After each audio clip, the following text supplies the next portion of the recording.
المرسلين وعلى آله وأصحابه الطيبين الطاهرين أما بعد فأعوذ بالله من الشيطان الرجيم بسم الله الرحمن الرحيم وقفوهم إنهم مسؤولون صدق الله العظيم غوث اعظم بمنے بے سر و سامان مددے قبلہ دین مددے کعبہ ایمان مددے انتظار کرم کست من عینی را اے خدا جو خدا بینو خود مدد کن یا معین الدین چشتی منبر پر رونق افروز مسند آرائے سلطان العارفین زیب سجادہ آستان عالیہ شہبازیہ حضرت علامہ سید محمد انتخاب والو صاحب قبلہ شہبازی وہ حضرت علامہ شاندار میاں صاحب قبلہ برادر مکرم حضرت علامہ سید شاہکار میاں اور میرے عزیز حضرت سید احرار میاں وہ جمیع عرش مقام سادات کرام ذویل احترام ذویل احتشام باصفا علماء کرام حاضری میں جشن مولود کعبہ و سیدہ کائنات السلام علیکم ورحمۃ اللہ وبرکاتہ۔ وعلیکم السلام ورحمۃ اللہ وبرکاتہ۔ السلام علیکم یا رسول اللہ۔ مجمع جتنا بلند ہے، اگر آواز بھی درود و سلام کی اتنی بلند ہو تو جشن کا لطف دوبالا ہو جائے گا۔ الصلاۃ والسلام علیک یا رسول اللہ، الصلاۃ والسلام علیک یا رسول اللہ، الصلاۃ والسلام علیک یا نبی اللہ، الصلاۃ والسلام علیک یا نبی اللہ، الصلاۃ والسلام علیک یا حبیب اللہ، الصلاۃ والسلام علیک یا حبیب اللہ، وعلی آلک واصحابک یا نور اللہ، وعلی آلک وصحبک یا نور اللہ، صلی اللہ تعالی علیہ وسلم، صلی اللہ تعالی علیہ وسلم۔ پارہائے صحف ان چہائے قدس، پارہائے صحف ان چہائے قدس، اہل بیت نبوت پہ لاکھوں سلام۔ خون خیر الرسول سے ہے جن کا خمیر، خون خیر الرسول سے ہے جن کا خمیر، ان کی بے لوث طینت پہ لاکھوں سلام۔ آب تطہیر سے جس میں پودے جمے، آب تطہیر سے جس میں پودے جمے، اس ریاض نجابت پہ لاکھوں سلام۔ جس کا آنچل نہ دیکھا مہو مہر نے، جس کا آنچل نہ دیکھا مہو مہر نے، اس ردائے نزاہت پہ لاکھوں سلام۔ سیدہ ظاہرہ طیبہ طاہرہ، سیدہ ظاہرہ طیبہ طاہرہ، جان احمد کی راحت پہ لاکھوں سلام۔ اصل نسل صفا وجہ وصل خدا، اصل نسل صفا وجہ وصل خدا، باب فصل ولایت پہ لاکھوں سلام۔ شاہ شمشیر زن، شیر شمشیر زن، شاہ خیبر شکن، شیر شمشیر زن، شاہ خیبر شکن، پرتوے دست قدرت پہ لاکھوں سلام۔ وہ حسن مجتبیٰ سید الاسقیاء، راکب دوش عزت پہ لاکھوں سلام۔ وہ شہید بلا شاہ گلبو قبا، بے کسو دشت غربت پہ لاکھوں سلام۔ بحر تسلیم علی میدان میں، بحر تسلیم علی میدان میں، سر جھکے رہتے ہیں تلواروں کے۔ آج کی یہ محفل خانقاہ شہبازیہ سلطان العارفین کے شہزادگان کی موجودگی میں جشن مولود کعبہ وہ ذکر سیدہ کائنات کے حوالے سے انعقاد پذیر ہے۔ ظاہر سی بات ہے کہ اس خانقاہ کا بچہ خطیب ہے، الحمدللہ لیکن یہ ان کی اپنی محبتیں ہیں کہ انہوں نے مجھ جیسے بے مایا کو اپنی محبتوں کے حوالے سے مدعو کیا ہے، اور مجھے حکم ہے کہ میں ہر دو ہستیوں پر کچھ اپنے بے جوڑ جملوں کے ذریعے سے ان بارگاہ عرش مقام کے اندر خراج کی نظریں پیش کرنے کی سعادت حاصل کروں۔ آج بھاگلپور کی سرزمین پر آنا میرے لیے یہ حضور سلطان العارفین کی کرامت ہی ہے، اس لیے کہ اس وقت میرے والد بزرگوار آئی سی یو میں ہے اور وہ مریض ہیں۔ اللہ تعالیٰ کی بارگاہ میں دعا کریں اللہ انہیں شفا عطا فرمائے، آمین۔ میں نے کل احرام صاحب سے معذرت کر لی تھی، لیکن پتہ نہیں انہوں نے کیسی دعا کی کہ میں نے واپس جانے کا گھر ارادہ کیا، سارے پروگرام کینسل کر کے میرے والد صاحب آئی سی یو سے باہر نکلے اور اپنی تصویر ہاسپٹل کے باہر نکال کر مجھ سے کہا بھیا میں تو اچھا ہوں، میری وجہ سے ذکر سیدہ اور ذکر مولا کائنات اور ذکر رسول سے آپ منہ پھیر کر کے آنے کی کوشش نہ کریں، آپ اپنا سفر جاری رکھیں، میں اچھا ہوں۔ سبحان اللہ، سبحان اللہ۔ حالانکہ ان کی یہ محبتیں، بعد میں نے پھر بھی کہا کہ میں آ ہی جاتا ہوں، تو انہوں نے میری کمزوری کو سامنے رکھتے ہوئے والدہ کے حوالے فون کر دیا، اور والدہ نے ایک جملہ کہا کہ ہم لوگ تو اچھے ہیں بھیا، اگر آپ کو بچوں کی یاد آ رہی ہو تو آپ آ سکتے ہیں۔ پھر میں نے کہا نہیں میں جاؤں گا انشاءاللہ، اور آج الحمدللہ یہ مخدوم شہباز محمد کا کرم، حضور سلطان العارفین کا، کہ آج ہم سب یہاں پر جمع ہیں۔ دعا کریں اللہ تعالیٰ انہیں شفا عطا فرمائے، شفائے کاملہ معجزہ نصیب فرمائے، آمین۔ اور جن بزرگوں نے دعا کیا بالخصوص یہاں پر مخدومہ صاحبہ ہماری جو حضور صاحب سجادہ کی والدہ محترمہ ہے، ہماری بھی والدہ ہیں، انہوں نے دعا کیا، ان کی پر اثر دعا کی برکت ہے الحمدللہ۔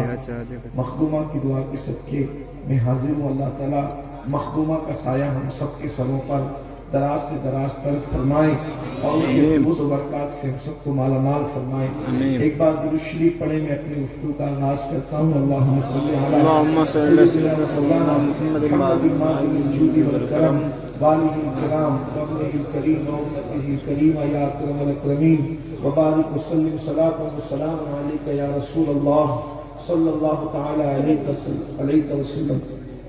ایک سوال آپ کے ذہنوں میں، انٹرنیٹ کا یہ دور ہے، اس وجہ سے کبھی کبھار پیدا ہوتا ہوگا کہ ہم مولا علی سے محبت کیوں کرتے ہیں، مولا علی کا ذکر کیوں کرتے ہیں۔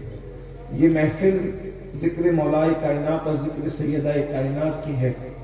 ذہن میں ایک سوال ابھرتا ہے، اس لیے کہ انٹرنیٹ کے دور میں بہت سارے سوالات اٹھتے ہیں۔ سوالات تو پہلے بھی اٹھتے تھے، لیکن سینے میں اٹھ کر دماغ تک آتے اور آنے کے بعد وہیں دفن ہو جاتے، لیکن پھر کبھی زبان تک آتے اور محفلوں میں دفن ہو جاتے۔ لیکن چونکہ دنیا ایک چھوٹا سا گاؤں بن چکی ہے، تو انسان گھر میں بیٹھ کر کبھی بھی کچھ بھی بول دیتا ہے اور وہ بات پوری کائنات کے اندر پھیل جاتی ہے۔ تو اس لیے پہلے بد مذہب لوگ یہ کہتے تھے کہ رسول اللہ کا ذکر کرنے سے شرک ہوتا ہے اور توحید پر ضرب لگتی ہے، لیکن ان کی باتیں وہی محفلوں میں دفن ہو جایا کرتی تھی، باہر نہیں آتی تھی۔ باہر آتی تھی تو جیسا سوال ہوتا تھا اہل سنت کی طرف سے ویسا جواب ہوتا تھا۔ پھر اس کے بعد یہ ہوا کہ ذکر اولیاء کرتے ہو تو توحید پہ ضرب پڑتی ہے، جوابات دیے گئے۔ پھر اس کے بعد ذکر حیدر کرار ہوتا ہے تو خلفائے راشدین کی عظمت پہ ضرب پڑتی ہے۔ اس طرح کی بات بد مذہب کرتے کراتے رہتے ہیں۔ یاد رکھیے، ذکر رسول سے کبھی توحید پہ ضرب نہیں پڑی، ذکر اولیاء سے کبھی توحید پر ضرب نہیں پڑی، ذکر صحابہ سے کبھی ذکر اہل بیت پہ ضرب نہیں پڑی، ذکر اہل بیت سے کبھی ذکر صحابہ پہ ضرب نہیں پڑی۔ دراصل یہ بد مذہب کو یہ ایک ہتھ کنڈا ہے یہ ایک ان کا غلط نظریہ ہے۔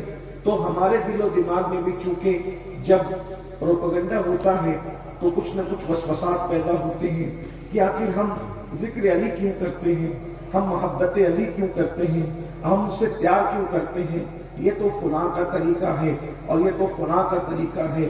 جن فلاں کو آپ دماغ میں لے کے بیٹھے ہیں وہ حق پر ہے ہی نہیں، یہ ان کا طریق ہے ہی نہیں۔ یہ سارے طریق تو صرف اور صرف اہل سنت و جماعت کے ہیں۔ ہم ذکر علی کیوں کرتے ہیں، محبت صحابہ کیوں کرتے ہیں، محبت اہل بیت کیوں کرتے ہیں، ہمیں حکم ہے۔ لیکن میں نے جس آیہ کریمہ کے جس حصے کی تلاوت کی ہے، یاد رکھنا بھاگلپور والوں اور قرب جوار سے آنے والوں، اچھی طرح یاد رکھنا ہم ذکر علی کیوں کر رہے ہیں، محبت علی کیوں کر رہے ہیں۔ اس میں مولا علی کا فائدہ نہیں ہے، اس میں اولاد علی کا فائدہ نہیں ہے، اس میں تو ذکر کرنے والے ذاکروں کا فائدہ ہے، اس میں تو محبت کرنے والے محبین کا فائدہ ہے، اس میں تو عشق کرنے والے عاشقوں کا فائدہ ہے۔ کیا فائدہ ہے؟ سنو سنو، جب قیامت کا دن ہوگا، میدان محشر ہوگا، وہ میدان محشر نہ کسی کے علم کی ڈگری چلے گی، نہ کسی کے تقوی کی ڈگری چلے گی، نہ کسی کی پرہیزگاری کی ڈگری چلے گی۔ دو جملوں میں کہہ دوں، نہ وہاں کسی کی دادا گیری چلے گی، نہ وہاں کسی کی بابا گیری چلے گی۔ وہاں تو صرف قدرت کے فضل کی بنیاد پر فیصلے ہوں گے۔ جس پر قدرت کا فضل ہوگا وہی جنت کا دولہا بنایا جائے گا، اور قدرت جس سے نگاہ فضل پھیر لے گی، جس کے ساتھ عدل کیا جائے گا، وہ جہنم کا کتا بنا کر جہنم کے اندر داخل کر دیا جائے گا۔ نہ ماں بیٹے کے کام آئے گی، نہ باپ بیٹے کے کام آئے گا، نہ بھائی بھائی کے کام آئے گا، کوئی کسی کے کام نہیں آئے گا۔ جانتے ہو محشر کسے کہتے ہیں؟ محشر وہ ہے، قرآن کہتا ہے یوم یقوم الروح والملائکہ صفا لا یتکلمون الا من اذن۔ اس دن جبریل علیہ السلام اور سارے فرشتے صف بصف اللہ کی ہیبت سے کانپ رہے ہوں گے۔ اللہ اکبر! جبریل بھی خدا کی ہیبت سے کانپتے ہوں گے، فرشتے بھی خدا کی ہیبت سے کانپتے ہوں گے، کوئی کسی کا پرسان حال نہ ہوگا۔ دوستوں کے بارے میں قرآن کہتا ہے الاخلاء یومئذ بعضهم لبعض عدو الا المتقین۔ تمہارے جتنے پکے دوست ہیں وہ سب کے سب تمہارے دشمن ہو جائیں گے۔ اللہ اکبر! ذرا غور کریں، وہاں کوئی کسی کا پرسان حال نہیں، وہاں کوئی کسی کے کام آنے والا نہیں۔ اللہ اکبر! جانتے ہو اس وقت نمازوں کا حساب ہوگا، اس وقت روزوں کا حساب ہوگا، اس وقت زکات کا حساب ہوگا، اس وقت صدقے کا حساب ہوگا۔ پوچھا جائے گا نماز پڑھی تھی کہ نہیں پڑھی تھی؟ جنہوں نے نہیں پڑھی تھی بیچارے ان کا کیا ہوگا، وہ تو وہ جانے۔ جنہوں نے پڑھی تھی میں ان پر گفتگو کرنے لگا ہوں، اہل علم کی توجہ چاہتا ہوں۔ اگر صحیح کہہ رہا ہوں تو تائید کریں گے، غلطی ہو رہی ہو تو پھر اصلاح کی جائے گی۔ اس لیے کہ الحمدللہ یہاں بے باکی صحیح بولنا چاہیے، کیونکہ یہاں درسگاہ بھی موجود ہے اور خانقاہ بھی موجود ہے، اور درسگاہ بھی ایسی کہ 10-20 سال پرانی درسگاہ نہیں بلکہ صدیوں پرانی درسگاہ یہاں پر موجود ہے۔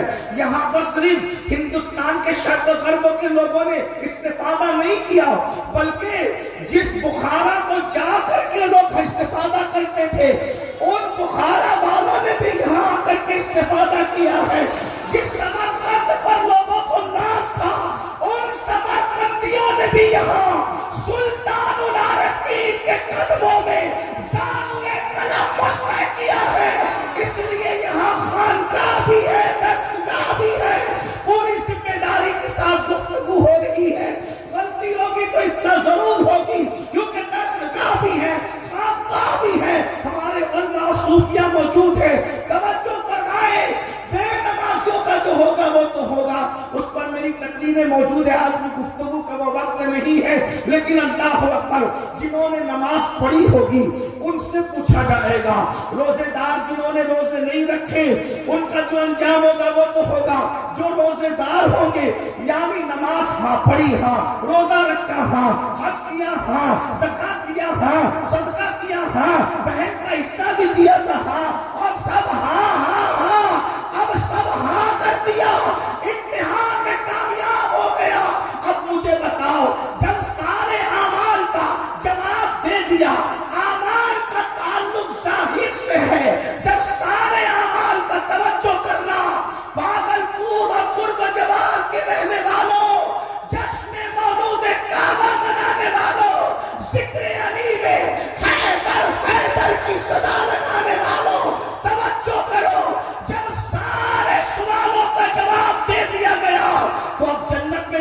کون روک سکتا ہے؟ جیسے ہی جنت کی طرف قدم پڑے ارشاد ہوتا ہے وَقِفُوهُمْ